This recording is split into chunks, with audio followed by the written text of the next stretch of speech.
That's a wrap. Yeah.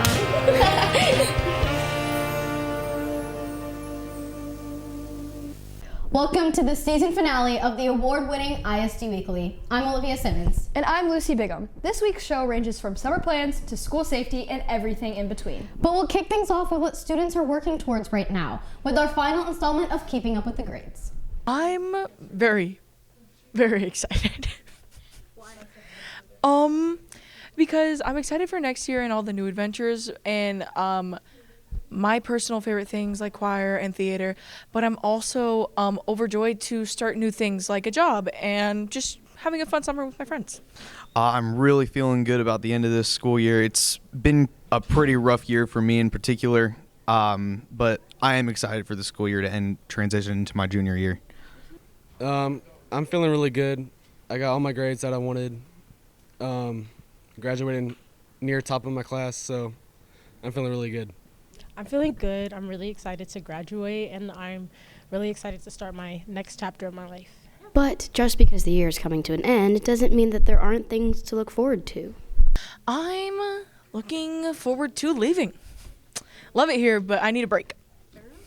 With the end of the school year, I'm really looking forward to next school year, which is my junior year, so I'm going to start looking deeper into colleges and starting to, figure out what I want to get into in my college career.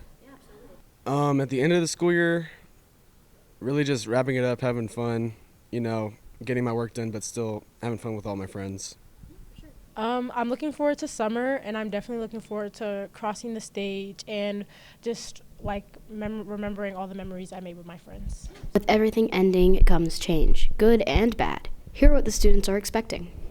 I'm expecting to be more prepared, but also very open to more opportunities. Well, this year in particular, I really slacked off a little bit, so I'm really looking forward to a fresh start with the next school year and just a new chance to get better grades, get back up there. Maybe just paying attention. I mean, next year is going to be the most important year of school for me. So paying attention, not messing around all the time, but having fun still. I feel like my life will be very different because I am moving states, and I feel like that I will be more confident in myself and then where I want to be in life. I'm glad that I got to experience everybody at Truman High School. As the school year comes to a close, students are scrambling to accomplish all of their goals, and that includes groups like choir who are going to compete at state. Madison Lebs joins us with more on their upcoming performance. Several choir students have made their spots in the state. Here's what a few of them had to say about it. Many students had different reactions to hearing that they got into state. Here's what a few of them had to say about it. Especially my solo, I was kind of surprised because I didn't think that my solo would go to state because it's my first year and stuff. But my ensembles are really good, and I'm proud of everyone in them, and I thought we did really good. It was great to see them, just their growth over the course of the semester, and just kind of giving them ownership of the music itself, getting out of their way as a conductor, as I can't conduct them at districts, and just allowing them to do it on their own. And it was just really awesome, and they did so well. It was exciting. We find out on this website that we get, and so it's during the time that we're there, so it's not the day after and everything, so we're able to celebrate with everybody there, and it's great. Many students had different ways to prepare for state. Here's what a few of them had to say about it. I always make sure that my health is good before contests and state and stuff like that, because that's a big part of it, especially your throat and your nasals. It's a big part of your singing, and that's something that can affect you the most. And I feel like practicing is also really effective, and practice makes permanent. We will work in class some. Each ensemble will work a lot on their own without me, and then they have a rotation where they do come and see me during the class period, and then I work with them after school, each ensemble for 30 minutes each week from January until now.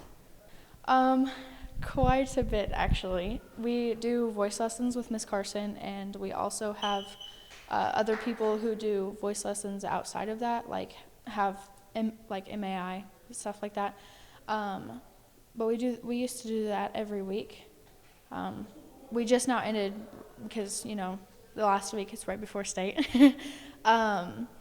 We do a lot of practicing outside of school, like at home.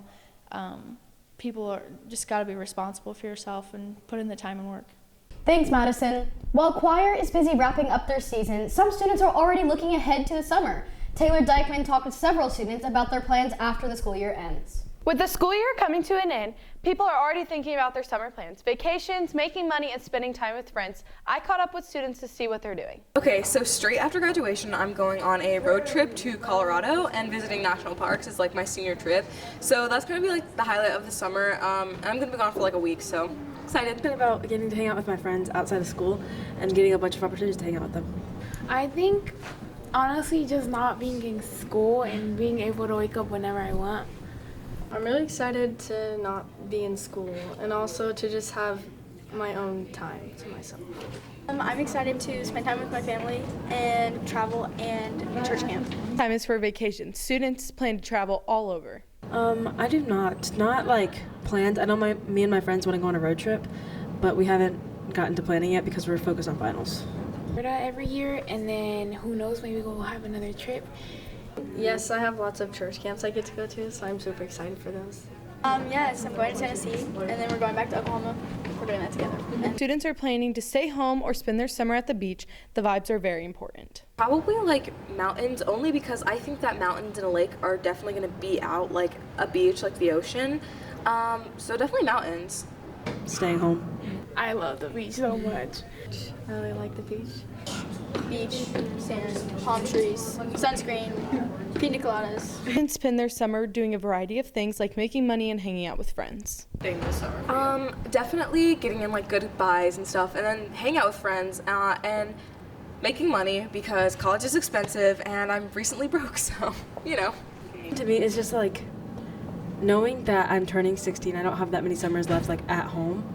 So most important to me is just spending time with my family, spending time with my friends, and getting to just like experience it and take it all in while I'm still here. Excited for summer training for soccer, just so like I can practice throughout the summer. Excited to spend time with my boyfriend and my friends too. I think spending time with friends. It's gonna be so fun. We're gonna have the best summer ever. Thanks, Taylor. Now for our centerpiece story tonight, a look at school safety. In surveys taken by the district over the last few years, one student concern seems to pop up regularly. Students report not always feeling safe at school. I talked with students and staff about these concerns to see if we could get a more in-depth look at what's driving these fears. Recent events hitting the news has caused discussions about whether kids feel safe in schools or not. I think how the way some kids act and like treat each other's here, like especially if there's fights, I feel like it's becomes unsafe. I think with how many school shootings there are, that's definitely an issue, but also some people are just scary here. I mean, I've seen fights, and I've seen, people opening the door downstairs for other people. Safety drills are performed at schools, but the question is, are they performed well?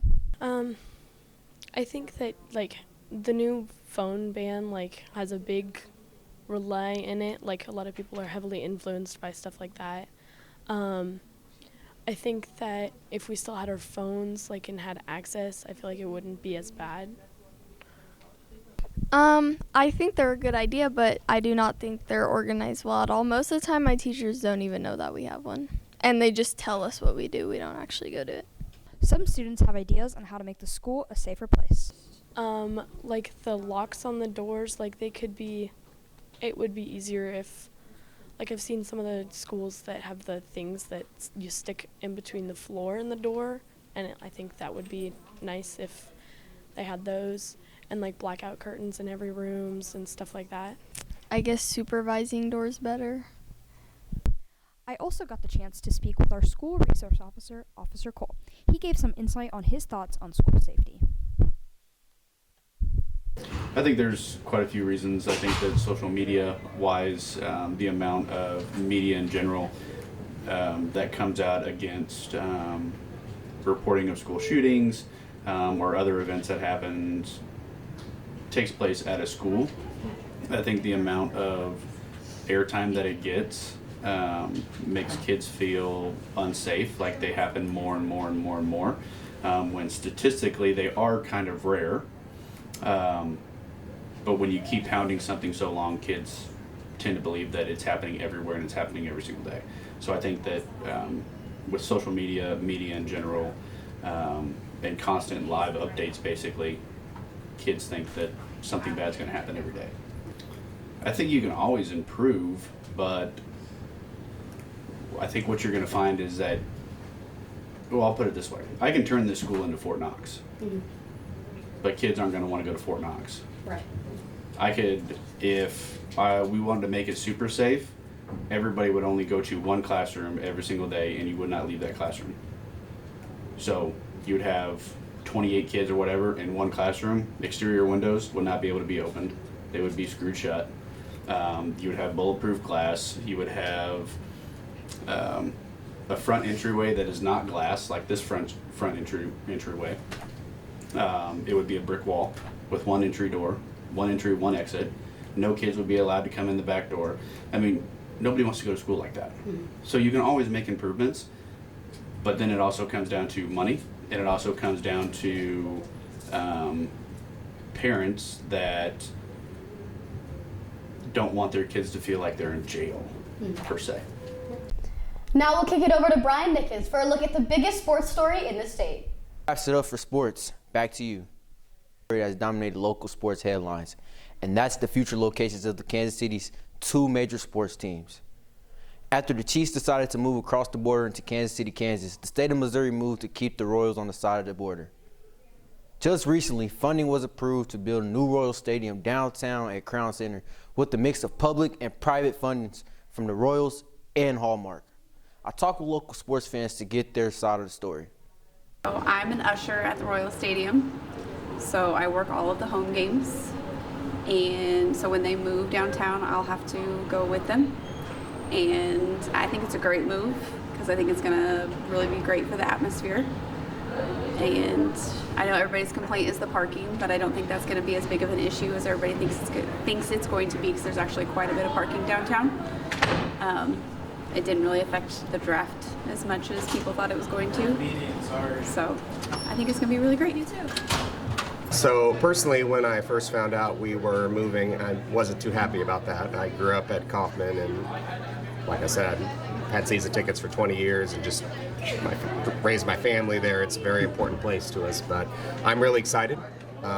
Kaufman's done its service. It's old. Really excited about the possibility of a downtown ballpark. I've visited a lot of downtown ballparks around the country, and just think that once people get over the whole parking thing, that they'll realize it really is something pretty special to have. So very excited. I'm excited about the downtown stadium. I think downtown baseball is going to be really good for our community. I'm really hoping that it ends up helping with like public transportation. I know a major concern that people have is where people are going to park, and I think that improving the public transportation, like expanding the rail cars and things like that, will help the city. Just also creates a new atmosphere. I've been to stadiums in Chicago at Wrigley Field, and it's a kind of a neighborhood stadium with not a lot of parking around it, and it's just a great experience. So I'm hoping we can get that same type of vibe in Kansas City. In other sports news, Truman Baseball has won 4 of their last 5 to turn around what has been a very slow start to the season. Over at Crispin, the boys tennis team has won 3 in a row, and at Van Horn, girls soccer is winning 3 or 4. That wraps it up for sports. Back to you. Thanks, Brian. And that does it for the last episode of ISD Weekly. We hope you've enjoyed the coverage, and there will be more from this channel after summer break. This is Olivia Simmons and Lucy Bigham signing off.